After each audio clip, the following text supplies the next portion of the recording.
Good evening friends, how are you all. तो आज हफ्ते का पहला दिन तो बीत गया। मार्केट ने काफ़ी आज रेजिलियंस दिखाया। सबसे पहले तो ओवरनाइट जो न्यूज़ आई थी उसके हिसाब से तो काफ़ी आज अच्छा रेजिलियंस दिखाया मार्केट ने।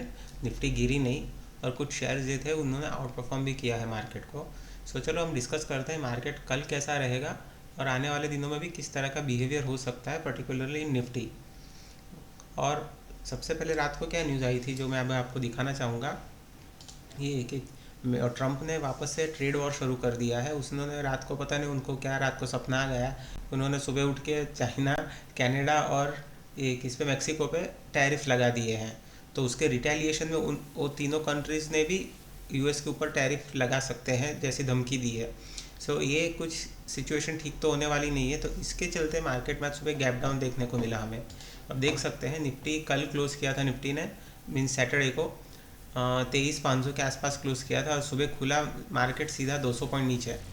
ठीक है, सीधा ओपन हुआ था 23,350 के आजू बाजू खुला, लेकिन फिर पूरे दिन साइडवेज हो गया और आखिर में थोड़ी बहुत रिकवरी हमें देखने को मिली मार्केट में और क्लोजिंग प्राइस रहा था 23,350। ठीक है, तो अगर हम उसको डेली चार्ट के हिसाब से देखें तो कुछ इस तरह का हमें पैटर्न दिखाई दे रहा है। So it is not a bearish kind of a pattern. First of all it is not a bearish, candle sticks नहीं बने, इट इज़ थोड़ी बहुत पॉजिटिविटी मुझे दिख रही है in terms of candle stick pattern. हाँ, तो मुझे अब आने वाले दिनों के लिए क्या लग रहा है फ्रेंड्स, कि market should be a range bound movement, specially Nifty 23,200 भी सपोर्ट है और 23,600 रेजिस्टेंस है। ठीक है, तो अभी इसके बीच में ऑसिलेट करेगा मार्केट। मान लेते हैं लाइक दिस वन, अभी इसकी रेंज है और ये ऊपर नीचे इसके बीच में खेलेगा टिल फ्राइडे, जब आरबीआई की पॉलिसी आने वाली है। उसके आगे चलते मुझे लगता नहीं कि कुछ बड़ी मूवमेंट हो सकती है। यस, 23,600 निकल जाता है then it can be considered as a breakout. ठीक है, और 23,200 अगर टूट गया then it can be considered as a breakdown. लेकिन उसके बीच में जब तक है इट विल बी, आप इंट्राडे ट्रेडिंग करते हैं ठीक है, तो आप में उसके बीच में खेल सकते हैं। अगर नहीं पोजिशनली खेलते हो तो इसके रेंज में करना डिफिकल्ट हो जाएगा। तो अवॉइड कीजिएगा, स्टॉक स्पेसिफिक रहिएगा। काफ़ी सारे स्टॉक्स में बहुत अच्छे चार्ट पैटर्न्स बन रहे हैं।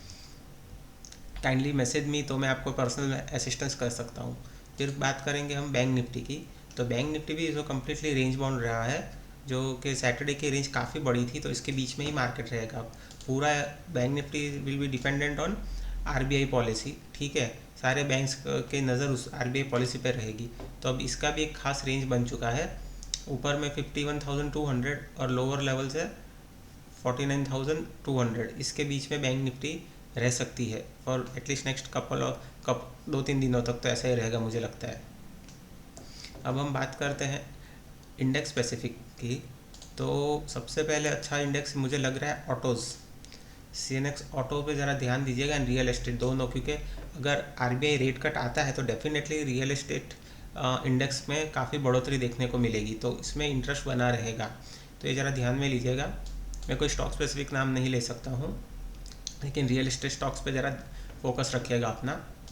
फिर नेक्स्ट मैं बात करूँगा ऑटो इंडेक्सेस। डेफिनेट में बेनिफिशियरी फ्रॉम द बजट में है ऑटो इंडेक्स। जैसे टैक्स स्लैब में कटौती की गई है तो डायरेक्ट बेनिफिशियरी ऑटो इंडेक्स रहेगा। तो जैसे भी आज आप देख सकते हैं, जो लोग मार्केट फॉलो करते हैं, तो ऑटो स्टॉक्स में काफ़ी अच्छा मोमेंटम था। ठीक है, तो मैं नाम तो नहीं लूँगा, लेकिन आप समझने वाले समझ जाएंगे कौन कौन से स्टॉक्स में आज अच्छा मोमेंटम रहा था। तो आने वाले दिनों में auto index can rise till 24,200 तक बढ़ सकता है ऑटो इंडेक्स। जो भी यहाँ से और 700 पॉइंट की और अपसाइड मूवमेंट मुझे लगती है ऑटो इंडेक्स में। ठीक है, तो एक ऑटो इंडेक्स अच्छा है। फिर एक अपना ये वाला रियल एस्टेट स्टॉक्स पे फोकस रखिएगा। फार्मा को अवॉइड कीजिएगा, कुछ इतना कुछ खास है नहीं, साइडवेज जैसा लगता है मुझे। तो मेटल्स में डाउन साइड से डबल बॉटम लग तो रहा है मुझे, एटलीस्ट आने वाले दिनों में थोड़ी बहुत अपसाइड बन सकती है।